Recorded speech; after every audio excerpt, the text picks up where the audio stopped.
नमस्कार. मी राहुल कुलकर्णी. ये तो होना ही था अशी म्हणावी अशी परिस्थिती राष्ट्रवादी काँग्रेसमध्ये दिसते.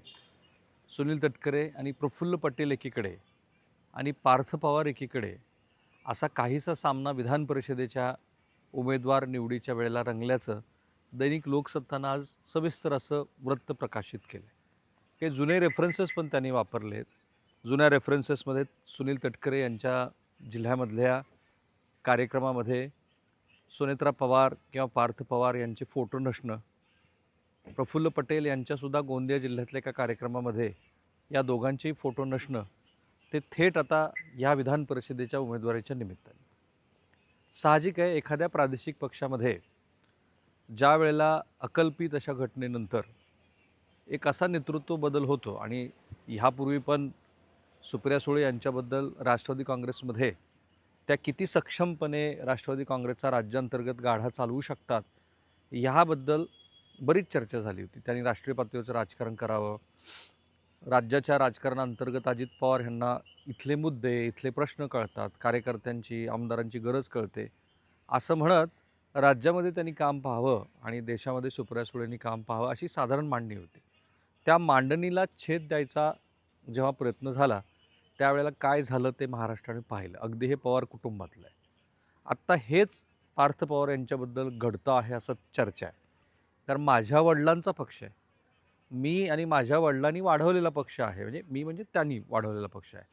आणि मग आता वडिलांचा पक्ष हा माझा पक्ष आहे, मी माझ्याच पद्धतीनं चालवणार अशी त्यांची भूमिका असावी. आणि म्हणून असं म्हणतात की या विधान परिषदेची उमेदवारी निश्चिती करत असताना पुण्यामधल्या एका मोठ्या उद्योगपतीच्या चिरंजीवालाच उमेदवारी द्यावी असा आग्रह त्यांचा होता. मग जे पूर्वी कोण असू शकतं, तर जे पूर्वी भारतीय जनता पार्टीकडं राज्यसभेचे खासदार राहिलेले श्री संजय काकडे त्यांचे चिरंजीव असू शकतात, किंवा ज्यांचे काही व्यावसायिक संबंध पवार कुटुंबियांशी आहेत त्याच्यापैकी कोणीतरी असू शकतं. पण वाद झाला असं म्हणतात आणि त्याला थोडासा हॉलिवूड बॉलिवूडचाही रेफरन्सेस आहे असं म्हणतात. आता तो काय रेफरन्स आहे ते पार्थ पवारच सांगू शकतील. पण जे काही घडलं त्यातनं असं दिसतं आहे की ही उमेदवारी निश्चिती अगदी शेवटच्या क्षणापर्यंत होऊ शकली नाही. आणि मग झिशान सिद्दीकीची निवड 3 कारणावरती केली असे म्हणतात. 1, पवार कुटुंबियांशी असलेला त्यांचा घरोबा. 2, त्यांचं मुस्लिम असणं. आणि स्वतः झिशान सिद्दीकीच्या कुटुंबामध्ये घडलेली दुर्दैवी घटना, कारण त्यांच्या आमदार वडिलांचा मृत्यू ज्या गोळीबाराच्या घटनेमध्ये झाला ते माहिती आहे आपल्याला. सो या कॉन्टेक्स्टमध्ये या उमेदवारीची निवड करताना बराच खल झाला. पार्थ पवारांचं वेगळं मत होतं, इकडे प्रफुल्ल पटेल आणि सुनील तटकरेंचं वेगळं मत होतं. आणि त्याच्यातनं असं घडलं की शेवटी तुम्हीच उमेदवारी ठरवा असं झालं. आणि मग शेवटी ती उमेदवारी जी पार्थ पवारांच्या अनुकूलतेने होती ती आली. त्यामुळं हा जो वाढता हस्तक्षेप आहे पार्थ पवारांचा, आता हा हस्तक्षेप शब्द जो लोकसत्तेच्या बातमीत प्रकाशित झाला आहे, मला त्याला खूप अर्थ दिसतात.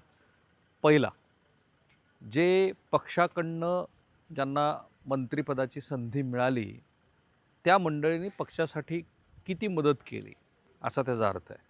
खास करून दिवंगत श्री अजित पवार यांचं निधन झाल्यानंतर पक्षासाठी जी काही कमिटमेंट केली होती ती खरोखरच दिली का ह्याच्याबद्दल बराच खल झाला आहे. त्यानंतर सुनील तटकरे यांना प्राप्त परिस्थितीमध्ये पक्षावरती पूर्ण आपला ताबा हवा होता आणि मग निवड करत असताना अशी साधारण रचना झाली आरोडाच्या माध्यमातून, की ज्या आरोडांचं काम अत्यंत अब्रप्टली थांबवलं गेलं. कारण आरोडाची असं त्यांचं मत होतं की ते डिझाईन बॉक्सवाले, की प्रादेशिक पातळीवरचं काम सुनेत्रा पवार यांनी पाहावं आणि प्रफुल्ल पटेल यांनी राष्ट्रीय पातळीवरचं काम पाहावं.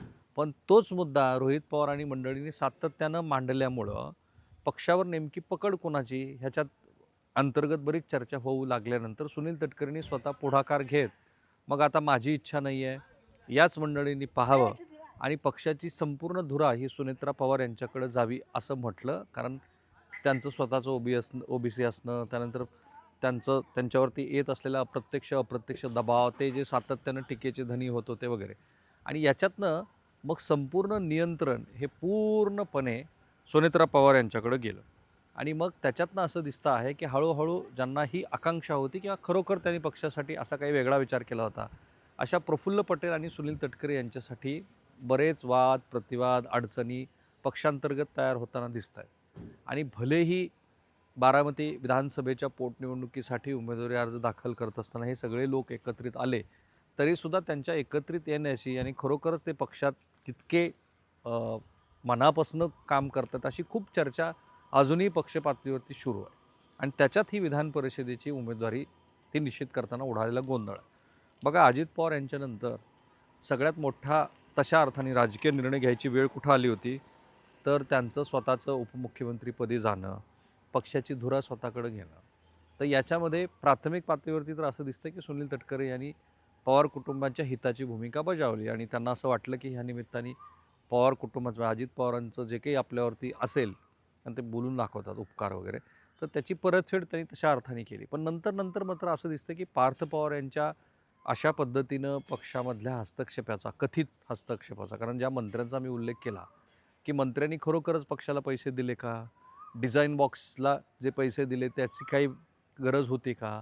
त्यानंतर राष्ट्रवादी काँग्रेसमधल्या काही नेत्यांनी पक्षाच्या प्रचारासाठी निवडणुकामध्ये जो प्रचार केला त्याच्यासाठी जी चॉपरचे पैसे अतिरिक्त म्हणून लावले असं वाटतं, त्याच्यावरून पण पक्षाकडे नेमका किती फंड आहे त्याच्यावरून पण असे बरेचसे प्रश्न पार्थ पवारांनी विचारले असं म्हणतात. आणि त्याच्यातनं आर्थिक आणि हे असे राजकीय निर्णय घेण्याच्या प्रक्रियेतनं ही जी मतभेदाची दरी आहे ती मोठ्या प्रमाणामध्ये वाढताना दिसते आणि ती इतक्यात मिटेल असं नाही. उलट माझं तर मत आहे की ये तो अभी सुरुवात आहे. सुरुवात कुठल्या अर्थाने? कारण आता पक्षावर कोणाची पकड असेल, ती पकड अजित पवारांच्याबद्दल असं होतं की अजित पवारांनी पक्ष विलीन करण्यासंदर्भामध्ये पूर्ण भूमिका ही स्वतःला जशी हवी तशी घेतली. सुनील तटकरेंच्याबद्दल पण मी त्यांना सांगतो किंवा ते काही माझ्या शब्दाच्या पुढे नाहीत असं त्यांचं मत होतं. पार्थ पवार किंवा सुनेत्रा पवाराबद्दल असं पक्षात घडणार नाही. आणि म्हणूनच मला कुठेतरी एक अशी दूरची का असेना पण शक्यता वाटते, आज नाहीतर उद्या राष्ट्रवादी काँग्रेसमध्ये काही मंडळींच्या हिताचं रक्षण होत नाही, राजकीय हिताचं. असं लक्षात आलं की ही मंडळी काहीतरी वेगळा विचार करतील आणि म्हणून त्या बातमीचं महत्त्व आहे की या बातमीमध्ये जे म्हटलं की पार्थ पवारांचा हस्तक्षेप, आणि यापूर्वी पण मी किमान एक 4-5 व्हिडिओमध्ये तरी हे सगळे मुद्दे सांगितले होते. आत्ता जरी राज्यसभेसाठी पार्थ पवारांची निवड झाली असली तरी जय पवारांचं हे सूचक म्हणणं, आणि बघा त्यांचं वय किती आहे, राजकीय समज किती आहे, पण साधारण जी पूर्वी होती मांडणी पवार कुटुंबातली तशीच ती मांडणी होताना दिसते आहे की सुप्रिया सुळे यांनी राष्ट्रीय पातळीवरचं काम पाहावं आणि राज्य पातळीवरचं काम अजित पवारांनी पाहावं. पण ते एवढं घट्ट नातंसुद्धा शेवटी टिकलं नाही आणि पवार कुटुंबामध्ये मोठे वाद झाले आणि ते वाद आता जगजाहीरच आहेत. आत्तासुद्धा असं दिसतं आहे की या अशा मांडणीमध्ये पुढे जय पवारांनी बारामती विधानसभा पाहावी आणि जय पवारांनी राष्ट्रीय राजकारण पाहावं. एकतर बदललेल्या कॉन्टेक्स्टमध्ये बदललेलं राजकारण, त्याच्यात पुन्हा श्री अजित पवार यांचं नसणं, त्याचबरोबर आत्ता त्यांच्यासमोर भारतीय जनता पार्टीसारखा मोठा प्रबळ विरोधी पक्ष असणं, विरोधी नाही प्रतिस्पर्धी पक्ष असणं, आणि त्याच्यात आता ह्या पक्षांतर्गत तटकरे पटेल विरुद्ध पवार असा जो संघर्ष सुरू आहे, त्या संघर्षामध्ये वयाचं मोठं अंतर असणं, समज, राजकीय आकलन वगैरे, आणि त्यामुळं एक अपरिहार्यता मला अशी दिसते आहे की काहीतरी राष्ट्रवादी काँग्रेसमध्ये घडेल जे या बातमीमध्ये सूचित केलं आहे. सो थांबूया आपण इथे. माझा प्रयत्न आहे जसं घडतं आहे, ज्या पद्धतीनं घडतं आहे आणि जे दिसतं फेस व्हॅल्यूवरती की हे काय आहे त्याच्यावरती आपण बोललं पाहिजे. हे चॅनल सबस्क्राईब करा आणि बेल आयकॉन दाबा. थँक्यू.